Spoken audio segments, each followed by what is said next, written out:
But although ongoing pa po yung investigation, for the President, is it morally acceptable for these local officials to leave despite yung mga challenges na na-experience ng mga constituents nila? And kailan po natin inaasahan yung magiging decision ng DILG? Baka po nasabi nila sa inyo. Unang-una sa Pangulo, hindi po niya gusto to. Hindi niya po gusto na ang mga liderato ay chill lang. So dapat ang trabaho ay para sa taong bayan.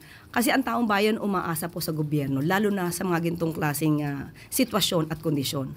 So hindi pwedeng sabihin lang na chill lang palagi, dahil dapat trabaho, hindi bakasyon.